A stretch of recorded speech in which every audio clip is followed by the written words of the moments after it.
Hello everyone, कैसे हैं आप लोग। मैं हूं गुरसेवक सिंह, आपका फिजिक्स टीचर। आपके सामने आया हूं एक नई वीडियो के साथ, और ये पर्टिकुलर वीडियो होगी 11th क्लास के लिए। सर्कुलर मोशन चल रहा है, वर्टिकल सर्कल आपका नया टॉपिक है। पिछला वीडियो अच्छा लगा होगा, अच्छा लगा तो उसको प्लीज शेयर करना बाकी अपने दोस्तों में। वर्टिकल सर्कल चाहूँ तो आपका 5-10 मिनट में खत्म कर सकता हूँ, जैसा बुक्स में, सीरियसली। और हो सकता है बुक्स में अगर आप करोगे तो वो ज्यादा इजी लगेगा। ठीक है, एकेडमिक पॉइंट ऑफ व्यू बहुत इजी होगा, वो इजीलिए मैं इस वीडियो में भी करवा दूंगा। बट अगर उसका बेसिक कंसेप्ट आपको समझना है, कंप्लीट आपको पता होना चाहिए कैसे कंप्लीशन के क्वेश्चंस उसके ऊपर आने वाले सॉल्व करे जा सकते हैं, तो इस वीडियो को एंड तक देखना। क्योंकि ये कंपटीशन के जितने भी क्वेश्चंस वर्टिकल सर्कल के ऊपर पूछे जाते हैं, उनका बेसिक कंसेप्ट मैंने इस वीडियो में आपको बता देना है। जो आपका एकेडमिक पॉइंट ऑफ व्यू है वो भी करवाना है, ऐसा नहीं वो नहीं करवाऊंगा, वो भी करवाना। बट यार कंपटीशन के बिना लाइफ क्या है, कुछ भी नहीं है ना। तो शुरू करते हैं, कैसा है वर्टिकल सर्कल में क्या पढ़ेंगे। तो मैं आपको थोड़ा सा हिंट दे देता हूँ पहले तो। जैसे अगर कोई ये स्ट्रिंग है, ठीक है, इस स्ट्रिंग को अगर मैं यहाँ से किसी वेलोसिटी v प्रोवाइड करवा देता हूँ, तो ये वेलोसिटी कितनी होनी चाहिए ताकि ये अपना सर्कुलर मोशन खत्म कर ले। तो ये वेलोसिटी निकालने का फॉर्मूला पूछा जा सकता है। इसमें लगने वाली टेंशन कितनी होगी, टेंशन हर जगह पूछी जा सकती है। यहाँ पर टेंशन कितनी होगी, यहाँ पर टेंशन कितनी होगी, यहाँ पर टेंशन कितनी होगी, हर जगह की टेंशन पूछी जा सकती है। बस क्या गिवन होगा, एंगल गिवन होगा, बस ऐसे क्वेश्चन आ सकते हैं। यहाँ पर एक कोई मोटरसाइकिलिस्ट है, ठीक है, और उसको ये सर्कल कंप्लीट करना है। अगर उसको यहाँ से जस्ट रोल करवा दिया जाए विदाउट स्टार्टिंग, वो क्रिश पकड़े, या कोई बाइसाइकिल है वो यहाँ से अपने आप रोल करती हो जाए बिना पेडल मारे, तो ये कितनी हाइट पर हो, ताकि ये सर्कल को कंप्लीट कर सके। तो ऐसे पर्टिकुलर कुछ क्वेश्चंस यहाँ, ऐसे पर्टिकुलर कुछ कंसेप्ट अपने लोग इस वीडियो में आज करेंगे। इस वीडियो को टिल द एंड देखना, ताकि आपका एक का एक कंसेप्ट जिसमें आपको प्रॉब्लम होती है वो आप क्लियर कर लो। ठीक है, तो शुरू करते हैं भाई। तो क्या है, सबसे पहले सपोज ये वो स्ट्रिंग, ठीक है, और ये हो गया वो सर्कल जिसको आपने कंप्लीट करवाना है। तो सफिशिएंट वेलोसिटी कितनी होनी चाहिए सर्कल को कंप्लीट करने के लिए, और टेंशन कितनी लगेगी, हर पॉइंट पर आप निकाल सकते हैं। तो मैं कोई एक सर्टेन पॉइंट ले लेता हूँ, सपोज ये वाला, कि बॉडी आपकी यहाँ से चली और यहाँ तक पहुंची, ठीक। तो इसके पास यहाँ पर कितनी वेलोसिटी है, तो मान लिया गया है इसके पास यहाँ पर वेलोसिटी है वी। वेलोसिटी चेंज होती जाएगी जैसे जैसे ऊपर जाएगा, क्यों, क्योंकि हाइट कवर कर रही है बॉडी। बॉडी जब हाइट कवर करेगी तो ऑटोमेटिकली उसके पास एक पोटेंशियल एनर्जी आएगी। वो पोटेंशियल एनर्जी कहाँ से आएगी, कोई ना कोई एनर्जी तो उसमें कन्वर्ट हो रही होगी। तो काइनेटिक एनर्जी धीरे धीरे पोटेंशियल एनर्जी में कन्वर्ट होती जाएगी। अब सपोज यहाँ पर पहुंचते पहुंचते इसके पास वेलोसिटी होगी थी वी, और उस समय का एंगल कितना था, मान लिया गया थीटा। उस समय का एंगल कितना मान लिया गया, थीटा। तो भाई टेंशन तो यहाँ पे भी लगेगी, टेंशन लगेगी इनवर्स, तो टेंशन यहाँ पे भी लगेगी, टेंशन लगेगी इनवर्स। वेट ऑलवेज नीचे की तरफ, that is M G, weight नीचे की तरफ, तो वेट यहाँ का भी कहाँ, वेट यहाँ का भी एम जी नीचे की तरफ। अब अगर इस पर्टिकुलर टेंशन को कोई अपोज कर रहा होगा तो वो कौन होगा, एमजी का एक कंपोनेंट जो इसको बाहर खींचना चाह रहा होगा। एमजी का एक कंपोनेंट जो इसको बाहर खींचना चाह रहा होगा। क्या पता इस बॉडी का वेट इतना ज्यादा हो कि टेंशन उसको झेल ही ना पाए और रस्सी टूट जाए, ये भी हो सकता है, ये भी हो सकता है। और सेंट्रीपिटल एक्सीलरेशन मिले ही ना। बॉडी को अगर सर्कुलर मोशन में घूमना है तो कोई ना कोई फोर्स इनवर्स लगना चाहिए, जैसे आपने पिछली वीडियो में देखा होगा, banking of roads, bending of cyclist. अगर कोई भी पर्टिकुलर चीज सर्कुलर मोशन में जाती है तो उसको सेंट्रीपिटल फोर्स चाहिए होता है। तो पिछली वीडियो में अपने लोगों ने नोटिस करा था, कोई ना कोई इनवर्ट फोर्स लगता है जो उसको सेंट्रीपिटल फोर्स प्रोवाइड करवाता है। अब यहाँ पर अगर ये एंगल थीटा है तो ध्यान दीजिएगा, ये एंगल भी थीटा होगा कोरस्पॉन्डिंग एंगल होने की वजह से। तो ये हो जाएगा एम जी कॉस थीटा, और ये हो जाएगा एम जी साइन थीटा, ये हो जाएगा एम जी साइन थीटा। तो बेसिकली अगर मैं इस बॉल को यहाँ से लाके यहाँ पर ले जाऊं, यहाँ पर ले जाऊं, यहाँ पर ले जाऊं, कोई वेलोसिटी नहीं प्रोवाइड करवाई है, बस यहाँ पर खुद लेके गया हूं, तो आपको खुद नोटिस हो रहा होगा कि ये नीचे लाने का काम, इधर लाने का काम ये एम जी साइन थीटा करेगा उस केस में। तो बात की बात, अभी उसका रोल यहाँ पर नहीं, बट ये एमजी सेंटर का मैंने आपको रोल बता दिया, क्या काम कर रहा है, वापस लाने का काम एमजी सेंटर कर रहा है, वहीं पर जहां से उसको लेके गए। बट एमजी कौशड़ा क्या कर रहा है, रस्सी को तोड़ने का काम कर रहा है, बाहर की तरफ खींचने का काम कर रहा है। एमजी कौशड़ा बाहर की तरफ खींचने का काम कर रहा है। मतलब कहने का मतलब सेंट्रीफ्यूगल फोर्स प्रोवाइड करवाने की कोशिश कर रहा है। बट टेंशन टी ज्यादा होगा एमजी cos थीटा की वजह से, एमजी cos थीटा से, जिसकी वजह से बॉडी सर्कुलर मोशन मेंटेन करते हुए एक सेंट्रीपिटल फोर्स उसको मिल जाता है। तो टेंशन जी ज्यादा होगा किससे, एमजी cos थीटा से। जितना ज्यादा होगा उतना ही सेंट्रीपिटल फोर्स आ जाएगा। जितना ज्यादा होगा, सपोज अगर बॉडी कर्व में घूम रही है तो tension T MG cos theta से ज्यादा होगा। तो कितना ज्यादा होगा, तो यहाँ पर लगने वाले सेंट्रीपिटल फोर्स के बराबर होगा, that is M V square upon, इसका अगर रेडियस में मान लो कितना है, कैपिटल आर, तो कैपिटल आर रेडियस के बराबर होगा। ये हो गई पहली इक्वेशन। पॉइंट बी, इसको मान लिया पॉइंट बी, ये मान लिया पॉइंट बी। ये एट बी पॉइंट की इक्वेशन है बेटा, इसको ध्यान रखना, इसका रोल होगा अभी। ठीक है भाई, अब बात करते हैं पॉइंट ए की। तो पॉइंट ए पर कितनी, जितनी एनर्जी होगी उतनी ही एनर्जी पॉइंट बी पर होनी चाहिए। जितनी एनर्जी पॉइंट ए पर होगी उतनी एनर्जी पॉइंट बी पर होनी चाहिए। ठीक है, तो यहाँ पर अगर मैं इसको ऐसा सरफेस ट्रीट करता हूँ, ये इसको ऐसा सरफेस ट्रीट करता हूँ, तो यहाँ पर जस्ट और जस्ट क्या है इसके पास, only and only kinetic energy. तो मैकेनिकल एनर्जी कहते हैं इसको, mechanical energy at A should be equal to mechanical energy at B. ये आपने ऑलरेडी स्टडी करा होगा 9th क्लास में कि टोटल एनर्जी को मैकेनिकल एनर्जी कहते हैं, that is sum of kinetic energy plus potential energy. इसके बारे में वर्क एनर्जी पावर जो आपका अगला यूनिट है उसमें स्टडी करेंगे टोटल कंसेप्ट मैकेनिकल एनर्जी का। बट अभी मैंने आपको बता दिया मैकेनिकल एनर्जी होती क्या है, सम ऑफ पोटेंशियल प्लस काइनेटिक। अगर किसी बॉडी के पास दोनों एनर्जीज है, काइनेटिक भी है पोटेंशियल भी है, तो इसका मतलब उसकी टोटल मैकेनिकल एनर्जी क्या होगी, पोटेंशियल प्लस काइनेटिक के बराबर होगी। तो अगर ये सरफेस मान लिया इसकी कोई सरफेस से कोई हाइट नहीं है, हाइट ना होने की वजह से इसके पास कोई भी पोटेंशियल एनर्जी नहीं होगी, तो टोटल पोटेंशियल एनर्जी ए की, टोटल काइनेटिक एनर्जी ए की किसके बराबर होगी, टोटल पोटेंशियल एनर्जी बी की plus total kinetic energy B. तो भाई ए की पोटेंशियल एनर्जी तो नहीं है, that is zero, but kinetic energy तो है। कितनी है, half of M V A का square, half of M V A का स्क्वायर, ये काइनेटिक एनर्जी हो गई किसकी, ए की। सिमिलरली अगर मैं बी पॉइंट की बात करता हूँ, बी पॉइंट की बात करता हूँ, तो बी पॉइंट के पास, ध्यान से देखो, ध्यान से देखो, ये यहाँ से यहाँ तक एक हाइट है, यहाँ से यहाँ तक हाइट है। इसको दोबारा से ड्रॉ करके दिखाता हूँ आपको मैं। ये सेंटर हो गया, ये बॉडी पॉइंट बी पर है, ये ए पर है, ठीक है। तो ये एक हाइट कवर हो गई, ये वाली हाइट। ये हाइट एच आपको पता करनी है, ताकि इस एच की वजह से आप पोटेंशियल एनर्जी पता कर लो, that is M G H. Plus kinetic energy कितनी होगी, हाफ एम वी, वी का स्क्वायर, जिसको मैंने वी माना हुआ है, जिसको मैंने वी माना हुआ है, दैट इज वी का स्क्वायर हुआ। अब ये हाइट एच पता करनी है, तो कैसे पता करेंगे, ध्यान से देखिए, ये एंगल थीटा है, ये एंगल थीटा हो गया, ये रेडियस आर, ये कंप्लीट रेडियस आर है यहाँ से यहाँ तक, ध्यान से देखो, ये कंप्लीट रेडियस आर हो गया। ठीक है, मुझे ये अगर हाइट मिल जाती है, मुझे अगर ये हाइट मिल जाती है, तो कंप्लीट रेडियस में से इस हाइट को अगर मैं माइनस कर दूंगा मुझे ये मिल जाएगी। ठीक, तो ये जो ट्रायंगल दिख रहा है आपको, इस ट्रायंगल में ध्यान से देखो, आपके पास हाइपोटेन्यूज है और ये 90 डिग्री का एंगल है, आपके पास ये एंगल है, इसका बेस मिल जाएगा। और बेस कैसे मिलेगा, cos theta is equal to base, इसको बेस मान लो, base B upon hypotenuse R, तो बी की वैल्यू कितनी हो गई, आर cos थीटा, बी की वैल्यू कितनी हो गई, आर cos थीटा। तो इसका मतलब ये वैल्यू कितनी हो गई, आर cos थीटा के बराबर हो गई, ये वाली वैल्यू आर cos थीटा के बराबर हो गई। अगर ये आर cos थीटा है तो ऑटोमेटिकली मैं कंप्लीट आर में से इसको माइनस कर दूंगा, तो ऑटोमेटिकली मुझे मिल जाएगी इसकी वैल्यू। तो अगर ये पॉइंट डी मान लो, ये पॉइंट ओ मान लो, तो ए डी की वैल्यू कितनी होगी, ए डी की वैल्यू होगी ए O minus O D.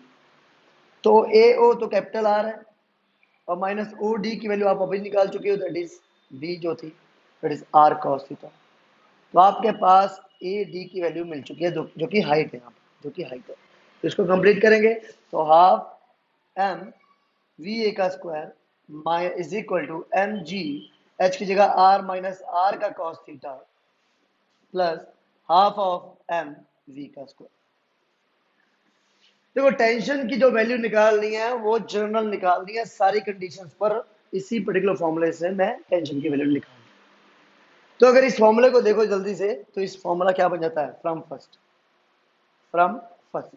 Tension D की वैल्यू क्या बन जाएगी, M V square upon capital R plus का एम जी cos थीटा।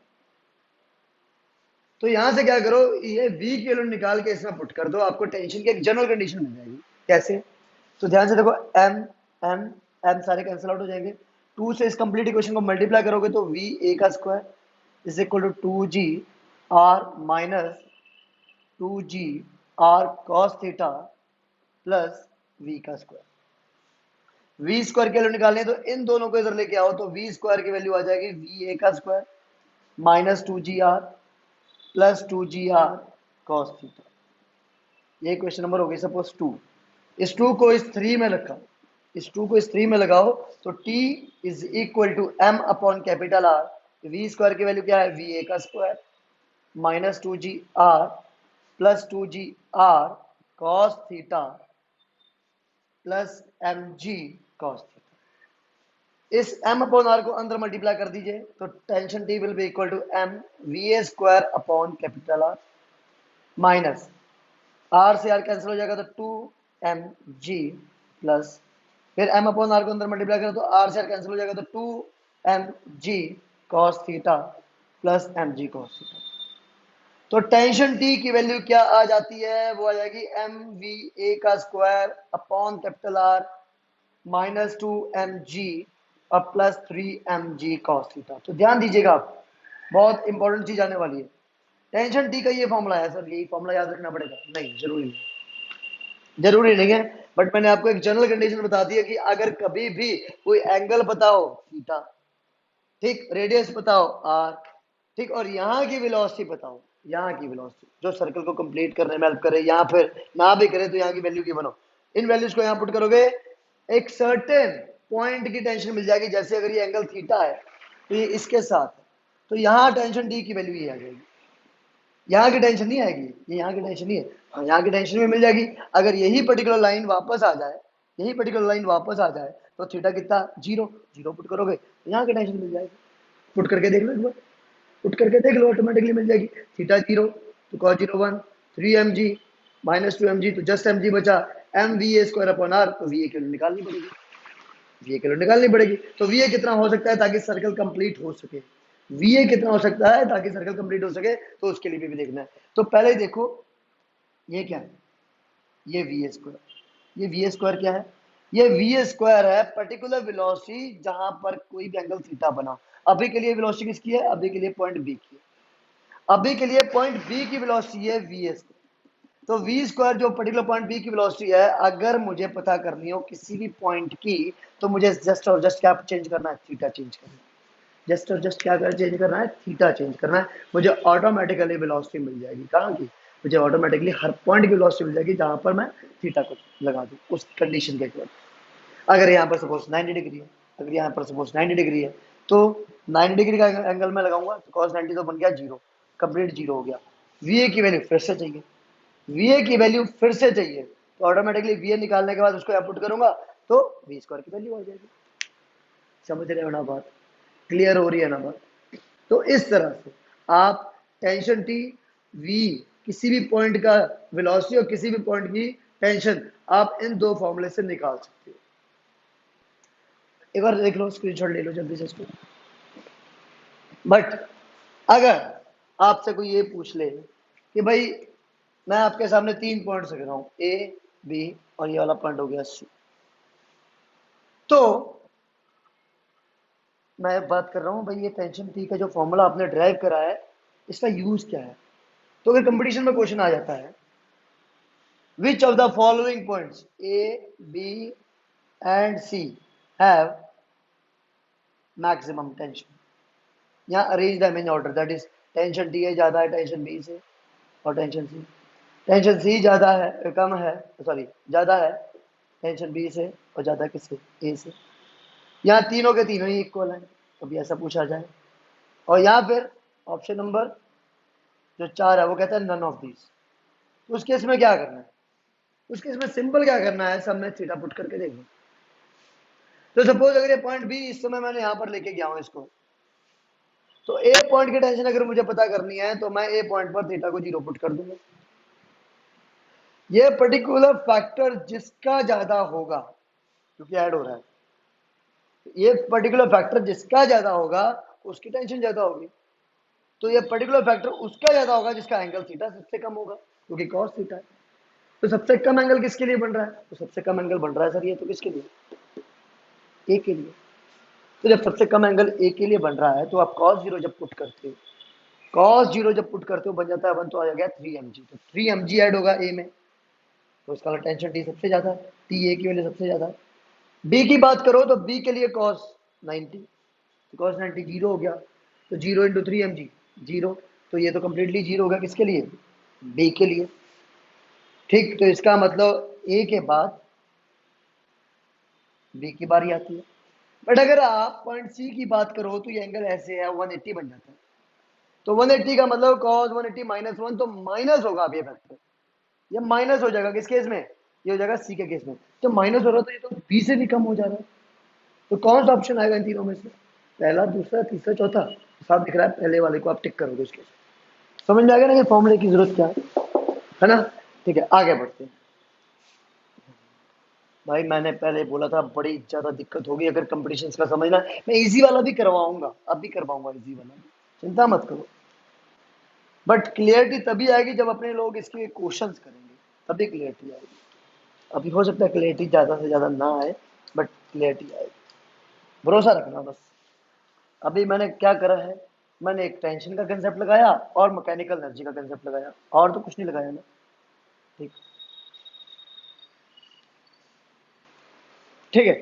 अब बात करते हैं, क्वेश्चन है आपके पास, between B and C point where do the circle has maximum chances of leaving itself, the particle has maximum chances of leaving itself. अगर वो सर्कल को छोड़ना चाहे तो उसके मैक्सिमम चांसेस सर्कल के छोड़ने के कहाँ है, ये अगर क्वेश्चन है आपके पास, तो सपोज अगर ये सर्कल मान लिया जाए, ये पॉइंट मान लिया जाए बी का, ये पॉइंट मान लिया जाए सी का, ठीक, तो मैं बीच में कोई पॉइंट मान लेता हूँ, कोई भी पॉइंट पी हो गया सपोज, और इसके साथ ये एंगल बना रहा है कितना, 5, कितना बना रहा है 5। क्वेश्चन क्या है, between between B and C which, now where the particle has maximum risk of leaving the circle, मतलब सर्कल को छोड़ने के सबसे ज्यादा चांसेस कहाँ है, बी और सी के बीच में। तो अब खुद सोचो ना यार, अगर ये सर्कल यहाँ से चलना शुरू हुआ, और यहाँ अगर पहुंच गया, अगर यहाँ पहुंच भी जाता है तो ऑटोमेटिकली सर्कल कंप्लीट हो जाएगा। कैसे सर, हम कैसे मान लें, चलो, टेंशन टी हर जगह होना चाहिए, टेंशन टी हर जगह होना चाहिए अगर सर्कल कंप्लीट हो, टेंशन टी हर जगह होना चाहिए जहां पर भी सर्कल अगर आपको चाहते हो कंप्लीट हो। टेंशन यहाँ पर भी होगी, टेंशन यहाँ पर भी होगी, टेंशन यहाँ पर भी होगी, हर जगह होगी। और टेंशन अगर जीरो हो गई तो स्लैक क्या हो जाती है, सॉरी आपकी स्ट्रिंग क्या हो जाती है, स्लैक कर जाती है, ढीली पड़ जाती है।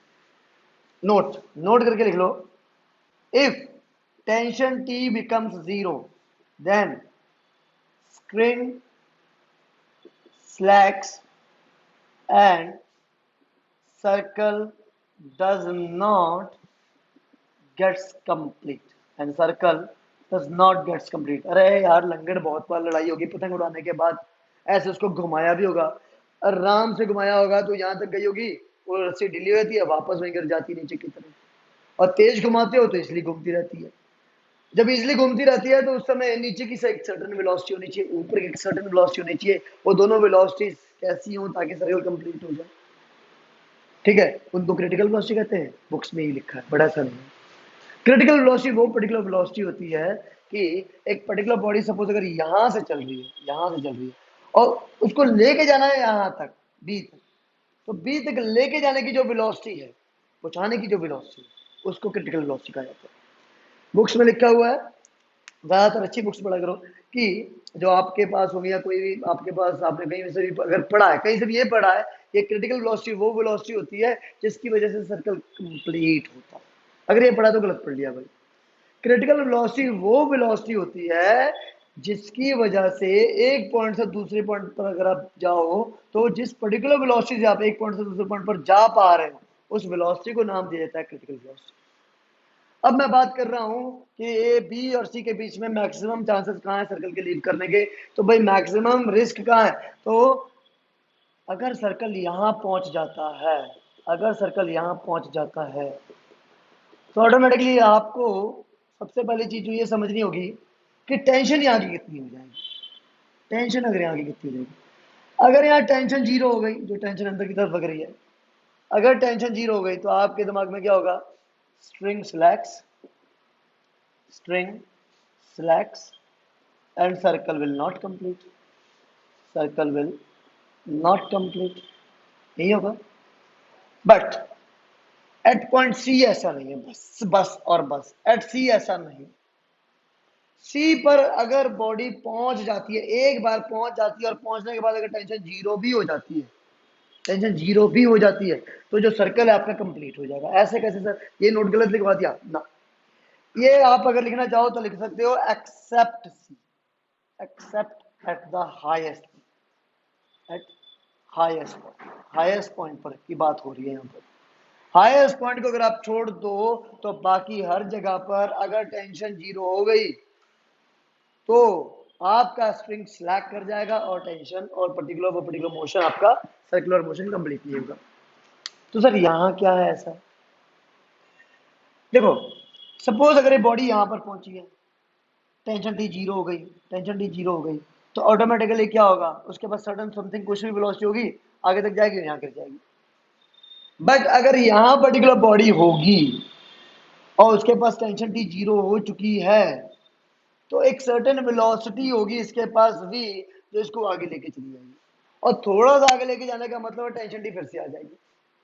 किसकी वजह से, तो आपको बता दूं, न्यूटन का पहला लॉ, न्यूटन का फर्स्ट लॉ क्या कहता है, body if it is in motion will continue in motion until and unless any force is applied on it। तो बेटा यहाँ पर एक फोर्स लग रहा है, इसको नीचे खींच रहा है, आगे नहीं जाने दे रहा, बट यहाँ पर एक सर्टेन वेलोसिटी होगी, जैसे आगे चले गई उसके बाद फोर्स mg लग जाए, कोई बात नहीं, वो तो mg नीचे लाएगा। बट अगर किसी एक पॉइंट पर लग जाती है तो वो डायरेक्टली नीचे ले आएगा, सर्कल कंप्लीट नहीं होने देगा। तो न्यूटन का पहला लॉ क्या कहता है, once a body is in motion will always be in motion until and unless a force is applied on it। तो अपने इनर्शिया की वजह से, यहाँ पर जो इसका इनर्शिया है वो मोशन वाला, उस मोशन की वजह से बॉडी कॉन्टिन्यूअस अपने सर्कुलर मोशन पे आती जाएगी। तो इसका मतलब ये हुआ कि टेंशन सी पर, जो सी पॉइंट है वहां की टेंशन क्या हो जाए, वहां की टेंशन अगर इक्वल हो जाए या ग्रेटर देन जीरो हो जाए तो बॉडी का जो सर्कुलर मोशन है वो कंप्लीट है।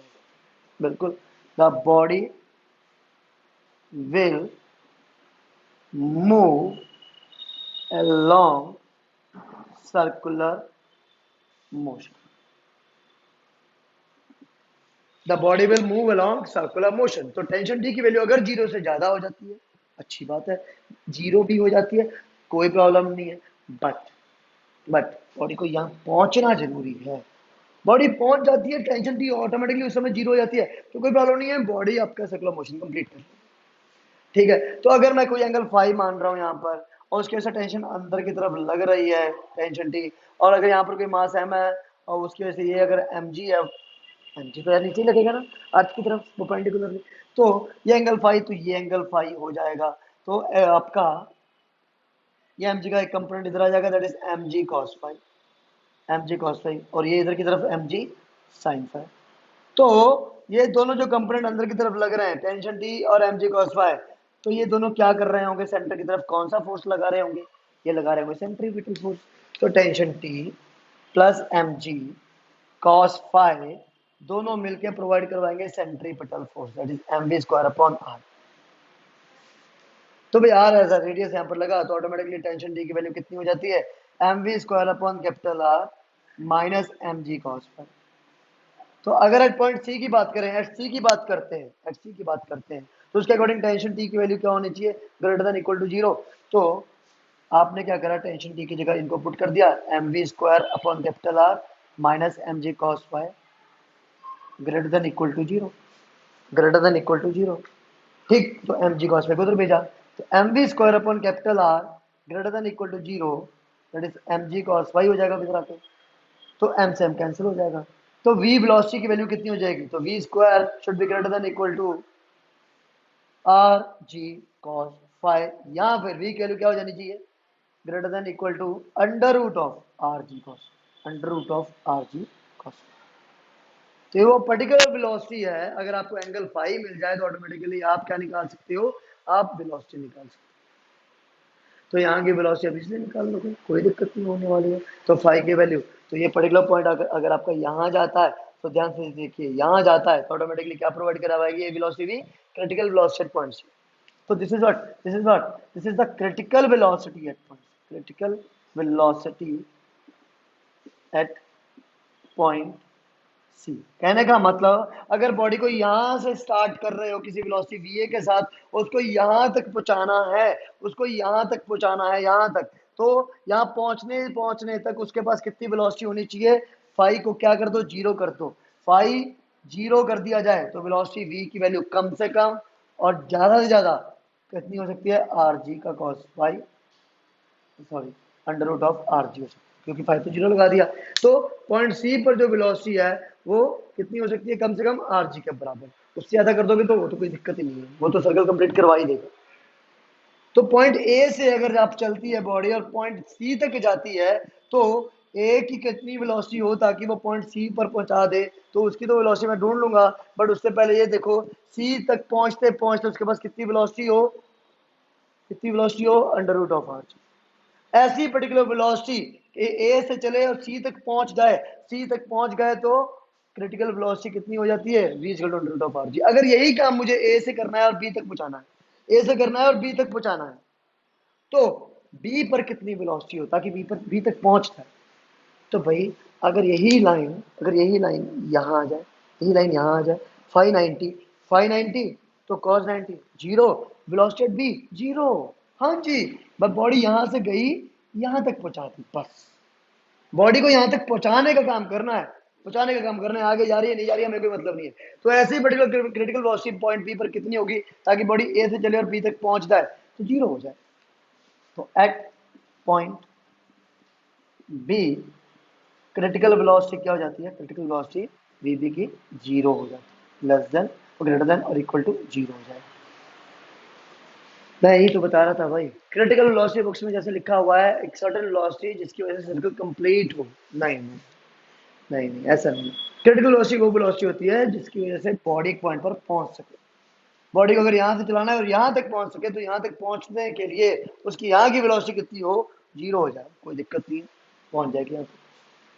उसको यहाँ से चलना है और यहाँ तक पहुंचना है, तो यहाँ पहुंचने के लिए उसके कम से कम कितनी वेलोसिटी हो, under root of R G, under root of R G, under root of R G हो गई, हुई नहीं तो वेलोसिटी है इनर्शिया की वजह से आगे जाएगी और फिर से सर्कुलर मोशन हो जाएगा। क्रिटिकल वेलोसिटी का कंसेप्ट समझ में आ गया होगा। तो आपके पास एक फॉर्मूला ये आया, एक फॉर्मूला ये आया, एक फॉर्मूला ये आया। मैं फॉर्मूले इसको रब नहीं कर रहा हूँ। देखो भाई, मैं इजी वे की बात भी कर रहा था सर, इजी वे में बताइए कितनी हो सकती है, ठीक है, तो इजी वाला भी कर लेते हैं। बट आपको जो मैंने अभी नोट्स लिखवाए थे, ये नोट मैंने डाल डाल के लिखवाए, ये आपको लिखने चाहिए थे। अगर नहीं लिखे हैं तो वीडियो को प्लीज थोड़ा सा रिवाइंड करके इन नोट्स को भी लिख लीजिए। अब इजी वे की बात करते हैं, इजी वे में कैसे कर सकते थे।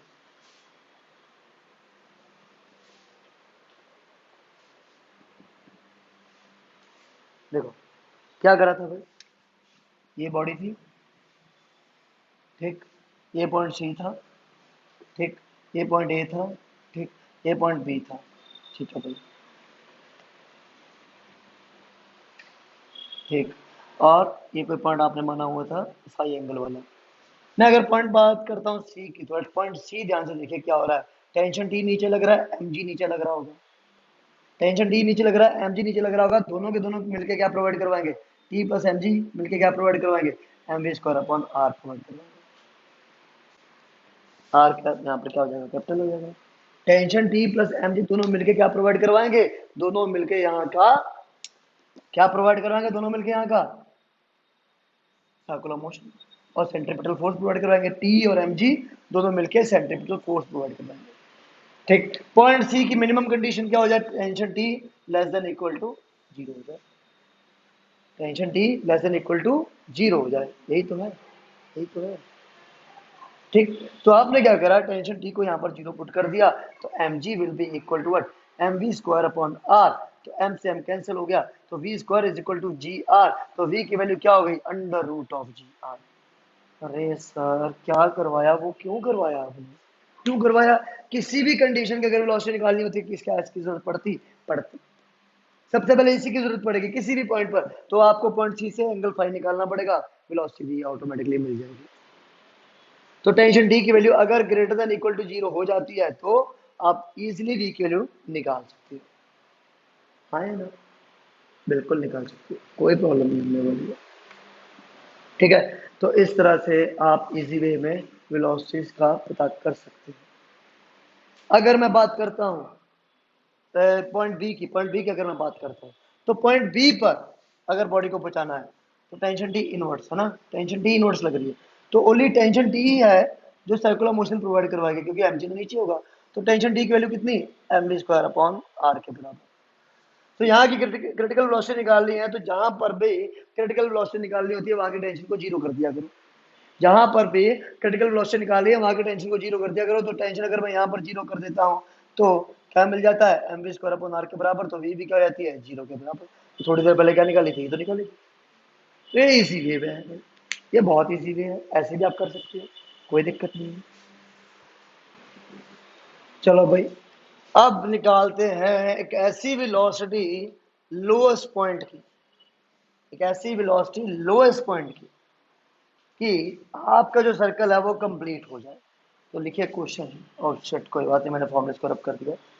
क्वेश्चन लिखेंगे, find the velocity of V A, find velocity V A such that the body reaches at point C, point C सबसे ऊपर है, टॉप मोस्ट पॉइंट पे है। ठीक है, तो यहां पर बॉडी आपकी पहुंचेगी पॉइंट सी पर। ठीक, तो बॉडी को चलना तो यहाँ से है मेरे भाई, यहाँ से चलेगी वेलोसिटी किसी वेलोसिटी के साथ, अगर ये पॉइंट है तो ये हो जाएगी वी ए, और यहाँ पहुंचेगी, और यहाँ पहुंचना है तो यहाँ की वेलोसिटी आपको पता ही हो नीचे कम से कम कितनी हो, यहाँ ऑलरेडी निकाल चुकी है, under root of G R. ठीक, तो सिंपली क्या करो, मैकेनिकल एनर्जी एट ए की value mechanical energy at B के बराबर रख दो, सॉरी सी के बराबर रख दो, ताकि बॉडी सिर्फ यहाँ पहुंच जाए, यहाँ से चले और बॉडी यहाँ पहुंच जाए, यहाँ पहुंचने का मतलब सर्कल कंप्लीट हो जाएगा। तो जब यहाँ की वेलोसिटी पहले से बताओ और यहाँ की वेलोसिटी अगर मिल जाती है तो इसका मतलब यहाँ पर आप कम से कम कितनी वेलोसिटी प्रोवाइड करवाओ ताकि सर्कल कंप्लीट हो जाए। एक ही बात है, यहाँ की velocity under root G R, ये वेलोसिटी अगर यहाँ पर है तो बॉडी सर्कुलर मोशन कंप्लीट कर लेगी, इसका मतलब ये हुआ। बट जब यहाँ की वेलोसिटी आपको पता है, उसकी अल्सर जब आप यहाँ की वेलोसिटी निकालोगे तो ऑटोमेटिकली क्या मतलब कहता है भाई कि इतनी वेलोसिटी प्रोवाइड करवाओ ताकि सर्कुलर मोशन कंप्लीट हो जाए, तो जो भी आएगी वही है। तो मैकेनिकल एनर्जी एट ए, तो you A plus K A will be equal to U C plus K C, that is potential energy at A plus kinetic energy at A will be equal to potential energy at C plus kinetic energy at C। अब potential energy at A तो zero होगी, plus kinetic energy at A कितनी होगी, half M V A का square is equal to potential energy at C. तो भाई अगर इसका रेडियस है आर, इसका रेडियस है आर, तो total potential energy M G two R के बराबर, हाइट देखो ना कितनी है। किनेटिक एनर्जी एट सी कितनी होगी, हाफ एम वी स्क्वायर, तो हाफ एम वी का सी का स्क्वायर, तो वो आपको पता है पहले से। टू से कंप्लीट इक्वेशन को मल्टीप्लाई कर दो और एम से एम सारे के सारे काट दो, तो यहाँ आ जाएगा वी ए का स्क्वायर, यहाँ आ जाएगा फोर जी आर, और प्लस यहाँ आ जाएगा वी सी का स्क्वायर। वी सी की वैल्यू क्या है, under root of G R, तो उसका स्क्वायर करोगे तो फोर जी आर प्लस का जी आर, तो कितनी आ जाएगी, वी ए का square will be equal to five G R. तो वी ए की वैल्यू कितनी आ जाएगी, under root of five G, कितनी आ जाएगी, under root of five G. इतनी वेलोसिटी अगर बॉडी के पास यहाँ होगी तो automatically body circular motion complete कर लेगी, बॉडी सर्कुलर मोशन कंप्लीट कर लेगी अगर इतनी वेलोसिटी अगर आपने प्रोवाइड करवा दी। ये ध्यान रखेंगे बस, अगर इतनी वेलोसिटी यहाँ पर आपने प्रोवाइड करवा दी तो बॉडी ऑटोमेटिकली सर्कुलर मोशन में आ जाएगी, क्योंकि इस वेलोसिटी की वजह से सी को ये वेलोसिटी मिलेगी, और इस वेलोसिटी के बारे में भी थोड़ी देर पहले अपने लोगों ने ड्यू टू इनर्शिया समझ लिया था कि बॉडी सर्कुलर मोशन में आ जाएगी। ठीक है, अगर अगला क्वेश्चन करते हैं जो आप करना है, आपको खुद को करना है, find VA such that body reaches at point C, यहाँ पर रीच करना है। तो यहाँ पहुंचना है ना, बस यहाँ पहुंचना है ना। तो यहाँ की क्रिटिकल वेलोसिटी हम निकाल चुके हैं ना, कितनी, 0। तो यहाँ की वेलोसिटी आप निकाल चुके हो तो यहाँ की निकाल लोगे। कैसे? यहाँ की काइनेटिक एनर्जी और पोटेंशियल एनर्जी को ऐड करो, यहाँ की काइनेटिक एनर्जी और पोटेंशियल एनर्जी को ऐड करो और दोनों को इक्वेट कर दो। तो यहाँ की काइनेटिक भी पता है, पोटेंशियल भी पता है, बट काइनेटिक को निकालने का मतलब ये निकालना है, कोई बात नहीं। यू बी बोले तो इसकी हाइट साफ दिख रहा है, अगर ये 90 डिग्री पर है तो जितनी हाइट रेडियस की उतनी हाइट, काइनेटिक एनर्जी 0 हो जाएगी। आप ऑटोमेटिकली क्या निकाल सकते हो, वीए की वैल्यू निकाल सकते हो। ठीक, तो ये क्वेश्चन आप खुद करोगे और कमेंट बॉक्स में आंसर लिखोगे, ताकि मैं देखो तो कितने लोग हैं यहाँ तक पहुँचते भी हैं। क्लियर हो गया भाई? यहाँ तक आगे बढ़ते हैं, आगे का क्वेश्चन करते हैं। एक बहुत ही इंटरेस्टिंग क्वेश्चन और करवाता हूँ।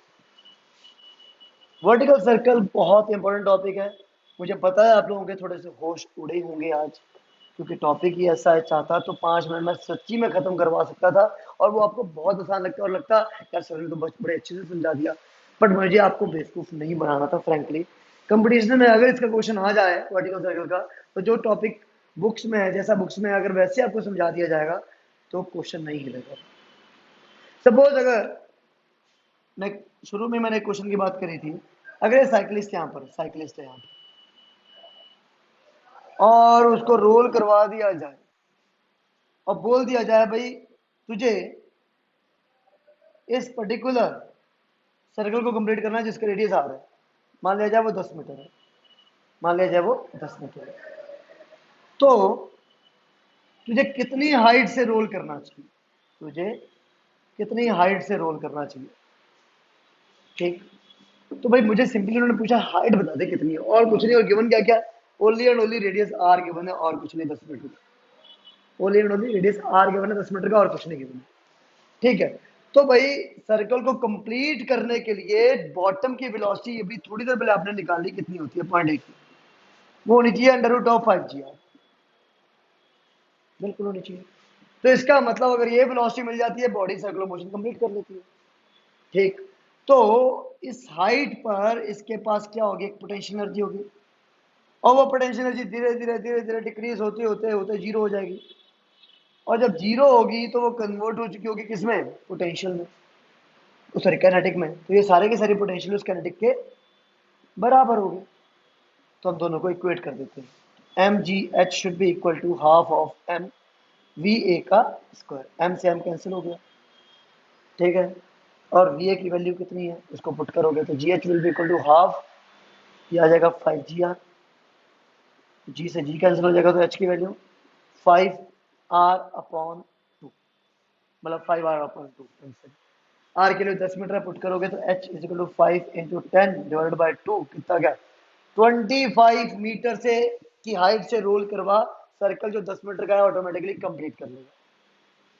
समझ रहे हो बात को, समझ रहे हो ना? ऐसे ही क्वेश्चन, ऐसे ही क्वेश्चन आ सकते हैं। ठीक है, अब क्वेश्चन है, if a ball is projected such a way, if a ball is projected such a way that it just completes circle, it just completes circle। भाई एक बॉल को इस तरह से प्रोजेक्ट करवाया क्या कि वो सर्कल को जस्ट कंप्लीट करे। तो जस्ट कंप्लीट करने के लिए हाईएस्ट पॉइंट की टेंशन क्या होनी चाहिए, तो टेंशन हाईएस्ट पॉइंट की जो अपने लोगों ने पता करी थी वो क्या थी, लेस देन इक्वल टू 0 थी। तो जस्ट कंप्लीट करे तो मिनिमम कंडीशन जो कि 0 हो जाए, तो यहाँ की टेंशन 0 हो जाए, यहाँ की टेंशन 0 हो जाए। बट उन्होंने पूछा है कि यहाँ की टेंशन कितनी होगी, यहाँ की टेंशन बताओ कितनी हो जाएगी, जस्ट कंप्लीट्स द सर्कल। ठीक, तो भाई टेंशन टी अगर यहाँ की है और एम जी नीचे है, एम जी नीचे है, तो यहाँ का सेंट्रीपिटल फोर्स कितना होगा, टी में से एम जी को माइनस करो तो मिलता है M V A square upon R. तो यहाँ की टेंशन की बात होगी, टेंशन डी में से एम जी को माइनस कर दिया जाए तो ऑटोमेटिकली यहाँ का सेंट्रीपिटल फोर्स कितना मिलेगा, M V square upon R. और जस्ट कंप्लीट के लिए अगर टेंशन डी 0 तो यहाँ की वेलोसिटी निकाली थी under root of G R. तो यहाँ की वेलोसिटी कितनी आएगी, under root of V A is equal to under root of 5 G R. ये निकाली थी थोड़ी देर पहले, V A is equal to under root of 5 G R. देखो ऐसे क्वेश्चंस बार बार आते रहेंगे, ऐसी वैल्यूज को बार बार जब पुट करोगे तो ऑटोमेटिकली वैल्यूज ही याद हो जाएंगी। इन लंबी वीडियोस का फायदा उठाया करो। मैं वैल्यूज को बार बार बोलता हूँ, बार बार बोलता हूँ, ताकि आपके दिमाग में बार बार जाए और आपको ये याद हो जाए। और कोई मकसद नहीं होता लंबी वीडियो बनाने का भाई। आप अगर 1 घंटा रोज का फिजिक्स दे दोगे वो मोर देन सफिशिएंट हो जाएगा मेरी वीडियो के लिए, बहुत है। T minus M G is equal to आ जाता है M V A square upon R. ठीक, तो यहाँ पर T minus M G is equal to M V A square upon R आया, तो क्या करना है, टी की वैल्यू निकालनी है। तो T is equal to M G plus M V A square upon R. ठीक है भाई, वी ए की वैल्यू कितनी है, under root of 5 G R, तो इसका स्क्वायर कर दीजिएगा। M G plus M upon R into 5 G R, R से आर कैंसिल, तो क्या मिला, एम जी प्लस 5 एम जी।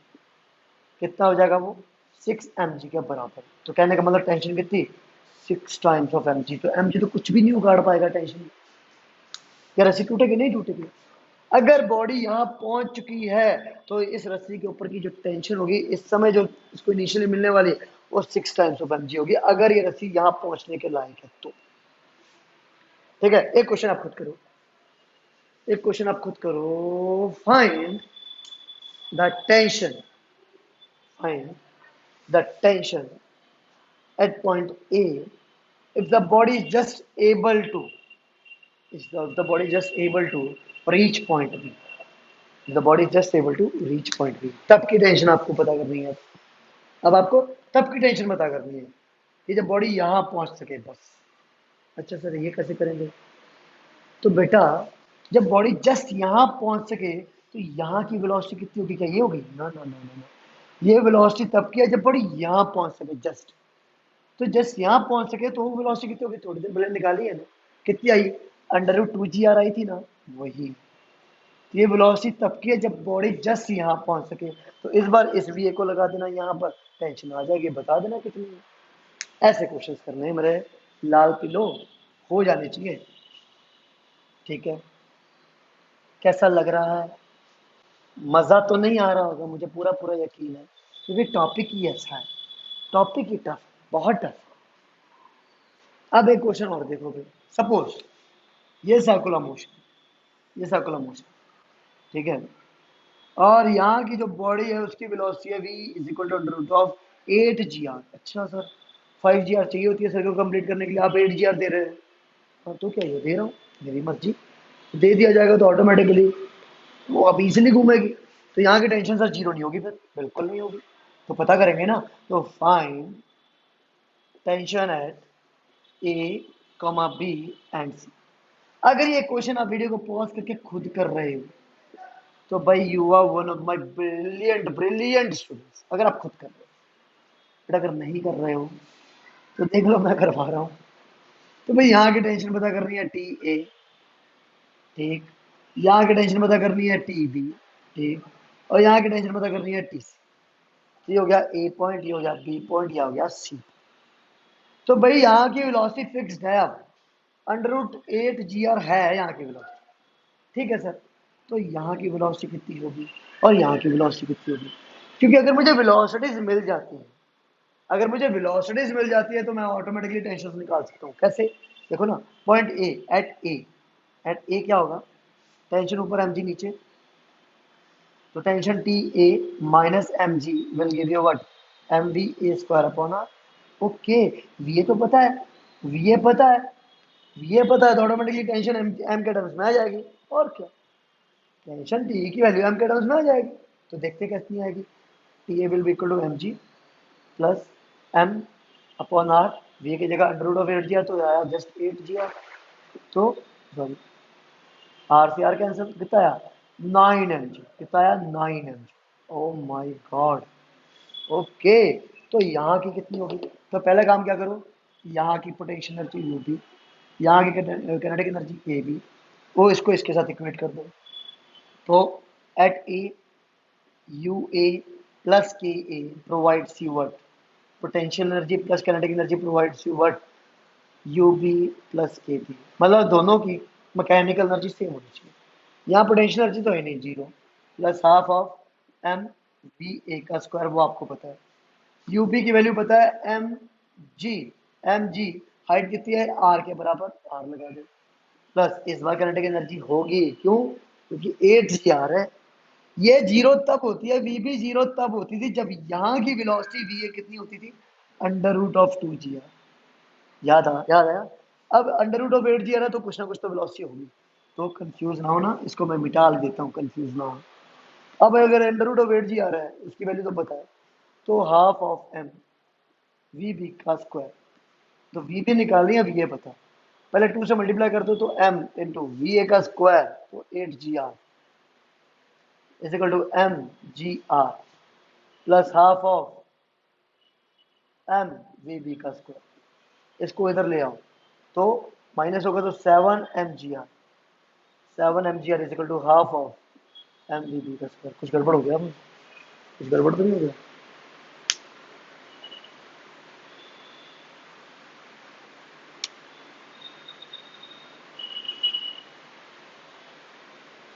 लगाया तो सब कुछ सही है। ठीक है, देखते हैं 7 mgr, एम से एम कैंसिल हो गया, ये 14 mgr, ज़्यादा कैसे हो सकती है, कम होनी चाहिए। ओहो, 2 से मल्टीप्लाई करा, ये 2 गायब हो जाना चाहिए यार, डर गया था भाई मैं कसम से। अरे यार ये क्या हो गया, तो वी बी की स्क्वायर, तो वी बी की वैल्यू कितनी है, अंडर रूट ऑफ, ये 7 ही रहेगा, अंडर रूट ऑफ 7 जी, तो वी बी की वैल्यू कितनी आई, 7 जी। वी बी की वैल्यू आ चुकी है, यहाँ की टेंशन निकाली है, तो टेंशन टी अंदर, एम जी नीचे, तो सेंट्रीपिटल फोर्स कौन प्रोवाइड करवा रहा है, ओनली एंड ओनली टेंशन। तो टेंशन टी बी की वैल्यू एम वी बी का स्क्वायर अपॉन आर, तो वी बी की वैल्यू लगा दो, M upon R into V B under root of 7 G R, तो जस्ट 7 जी आर आएगा, तो आर से आर कैंसिल, क्या आया, 7 mg, कितना है, 7 mg। तो टेंशन एट बी कितनी होगी, 7 mg के बराबर। इसी तरह से यहाँ की वेलोसिटी वी सी निकालनी है। कैसे, कंजर्वेशन ऑफ मैकेनिकल एनर्जी से पहले वी सी निकालोगे, और फिर टी सी और एम जी दोनों मिलके प्रोवाइड करवा रहे हैं क्या, T C plus M G दोनों मिलके प्रोवाइड करवा रहे हैं क्या, M V C square upon R, that is centripetal force. तो वी से निकाल के इसमें पुट करना, टेंशन टी सी की वैल्यू आ जाएगी। मुझे इसका आंसर भी कमेंट बॉक्स में चाहिए। 3 क्वेश्चन हो गए, तीनों का आंसर कमेंट बॉक्स में आ जाएगा तो well and good, thank you so much. नहीं तो अटेंडेंस जीरो, 75 से कम, दिक्कत, प्रॉब्लम आपकी, नॉट मेरी। तो प्लीज बी सीरियस बच्चों। मुझे कोई शौक नहीं है आपके अटेंडेंस ना लगाने का, बट एक सिस्टम तो बना रखा है ना, जिसकी वजह से आप पढ़ लोगे थोड़ा सा, इसके डर से आप थोड़ा सा पढ़ लोगे। जो खाली बैठे हुए हैं, जो सोच रहे हैं स्कूल खुलेंगे तभी पढ़ेंगे, तो मेरे लाल पीलो, बहुत टाइम हो जाएगा तब तक, बहुत टाइम हो जाएगा। और आपके डिस्ट्रिक्ट में तो आपको दिख रहा होगा रोज के 50-60 केसेस आ रहे हैं, तो कैसे कैसे खुल जाएंगे स्कूल, इसके बारे में भी मत सोचो। घर पे बैठ के पढ़ो भाइयों, और अच्छे से पढ़ो प्लीज, ठीक है। और कोई प्रॉब्लम हो तो जस्ट लेट मी नो। बच्चे आजकल रोज क्वेश्चन पूछ रहे हैं, मुझे बहुत अच्छा लग रहा है कि कुछ बच्चे बहुत सीरियस है पढ़ाई को लेकर, होना भी चाहिए, ठीक है। Thank you so much. अगर आपने ये वीडियो यहाँ तक देखी है तो प्लीज़ कमेंट करिए बहुत कोई अच्छा सा। अगर अच्छी लगी है तो, नहीं अच्छी लगी तो भी कमेंट करिए बुरा सा, और अगर अच्छी लगी तो साथ में लाइक करिएगा, नहीं लगी है तो डिसलाइक कर दीजिए। Okay, thanks a lot, God bless you.